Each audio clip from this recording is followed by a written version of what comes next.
ኢትዮጵያ የአሰሪና ሰራተኛን በተመለከተ 22 ዓለም አቀፍ ህጎች ላይ ስምምነት መፈረሟን መረጃዎች ያመለክታሉ።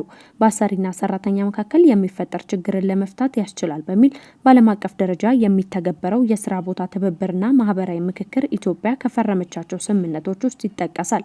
ይሁን እንጂ በወረቀት ላይ ያለው ስምምነት ተግባራዊ ማድረግ የሚያስችል ሰነዶች በዝርዝር ባለመኖራቸው ሳቢያ በሁለቱ መካከል ያለውን ችግር ለመፍታት አዳጋች ሲሆን ይስተዋላል። ይህን ተከትሎም በአሰሪና ሰራተኛ መካከል የሚፈጠሩ ችግሮች ሁሉ ወደ ፍርድ ቤት እንዲያመሩ ያስገድዳቸዋል። ይህንን ችግር ለማቅለልም ያግዛል የተባለ አዋጅ ማሻሻያ ተደርጎበት ጭምር ወደ ስራ መገባቱን የስራና ክህሎት ሚኒስቴር መረጃ ያመለክታል።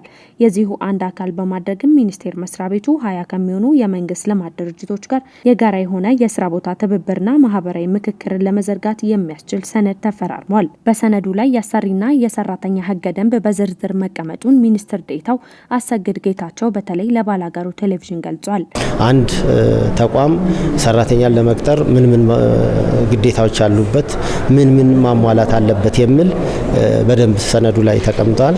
እንደዚሁ ደግሞ አንድ ሰራተኛ ሲቀጠር ምን ግዴታዎች አሉበት፣ ምን መብቶች አሉት፣ እንዴት መወጣት አለበት የሚል በደንብ ተቀምጧል ማለት ነው። ከዚህ ውጪ አጋጣሚ ግጭትም ከተፈጠረ ደግሞ ወደ መደበኛ ፍርድ ቤት ከመሄድ ሁለቱንም አይጠቅምም። ምርትና ምርታማነትን አይጨምርም፣ አሰሪውንም ሰራተኛውንም ስለማይጠቅም ለዘላቂ ስራ በጋራ የሚሰሩበት ውሳኔ ላይ ሊደርሱ ይችላሉ። ወደ መደበኛ ፍርድ ቤት ከመሄዳቸው በፊት የሚለውን በቂ ግንዛቤ የሚፈጥር ነው። አሰሪው የሰራተኛውን መብትና ደህንነት መጠበቅ ከቻለ ሀገሪቱን በሁሉም ዘርፍ ውጤታማ እንድትሆን መንገድ ይከፍታል ሲሉ ሚኒስትር ዴኤታው አክለዋል። አሰሪው የሰራተኛውን መብት ከጠበቀ፣ አሰሪው የሰራተኛውን የስራ ቦታ ላይ ደህንነት ከጠበቀ የራሱ ምርትና ምርታማነት ይጨምራል። የራሱ ምርትና ምርታማነት ከተጨመረ ደግሞ ሰራተኛውም ተጠቃሚ ይሆናል። ስለዚህ ሁለቱም በጋራ የመተግበር በጋራ ስራ ላይ የማዋል ግዴታ አለባቸው። ይሄ አንዱን ጠቅሞ አንዱን ለመጉዳት አይደለም። በየተቋማቱ አሰሪዎች ከሰራተኞቻቸው ጋር ችግሮች ሲፈጠሩ ማየት የተለመደ ነው ያሉት የመድረኩ ተሳታፊዎች ችግሮችን በውይይት መፍታት የሚያስችል ሰነድ መኖሩ ቅሬታዎችን በቀላሉ ለመፍታት እንደሚያስችል ያላቸውን እምነት ነግረውናል።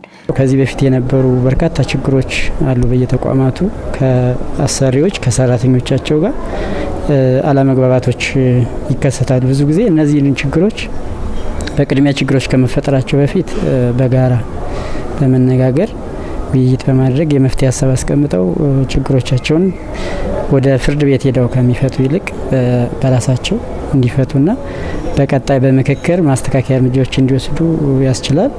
በተለይ ችግሮች ከመፈጠራቸው በፊት በአሰሪም የሚነሱ በሰራተኛ ማህበርም የሚነሱ ችግሮች ከመከሰታቸው በፊት ወደ ጭቅጭቅ፣ ወደ ግርግር፣ ወደ ሌላ ኮምፕሌን ከመሄዳቸው በፊት ቁጭ ብለው ሁለቱም የሚወያዩበት መድረክ ነው። ይህንን መድረክ በመኖሩ እኛ ተጠቅመናል። ምክንያቱም ችግሮች ከመምጣታቸው በፊት ቀደም ብለን የምንወያይበት መድረክ ስለሆነ ማለት ነው። በአንጻሩ ደግሞ ተሻሻለ በተባለው አዋጅ ላይ ጭምር አሁንም ድረስ ክፍተቶች እንዳሉ የሚያነሱት የመድረኩ ተሳታፊዎችም ሀሳባቸውን አክለዋል። በተለይም ከቅጥር ጋር ተያይዞ አዋጁ ላይ የተነሱ ጉዳዮች ቢኖሩም በዝርዝር የተቀመጠ ነገር ባለመኖሩ ችግሩን በቀላሉ ለመፍታት አዳጋች ያደርጓል ነው ያሉት። ኖርማሊ በእኛ ሚኒመም ሌቭል የዌጅ ዲተርሚን ማድረጉ ወይም ደግሞ የዝቅተኛ ደሞዝ ክፍያ መጠንን መወሰኑ ብዙ ኢሹ ላይሆን ይችላል በልማት ድርጅቶች፣ ግን እሱንም ቢሆን ውሳኔ ቢያገኝ የሚል ሀሳብ አለኝ። ፕላስ ከቅጥር ጋር የተገናኘውንም ቢሆን አዋጁ ላይ የተካተተ ጉዳይ አለ። ከበፊቱ አዋጅ የተሻለ ነው፣ ነገር ግን ዝርዝር ያለ ጉዳይ አለ ብዬ አሁንም መናገር ይከብደኛል። አሰሪው ይህንን አዌርነስ የለውም። አሁንም አይተሽው ከሆነ አብዛኛው የተገኙ የማህበር መሪዎች ናቸው። የተወሰኑ የአሰሪዎችም የመጡ አሉ። ስለዚህ ከዚህ መመልከት እንችላለን። የሰራተኛና የአሰሪ የስራ ቦታ ትብብርና ማህበራዊ ምክክር ላይ የተደረገው የጋራ መግባባት በቀጣይ በክልሎችና በግል ተቋማት ላይ ስራ ላይ እንዲውል ይደረጋል ተብሏል።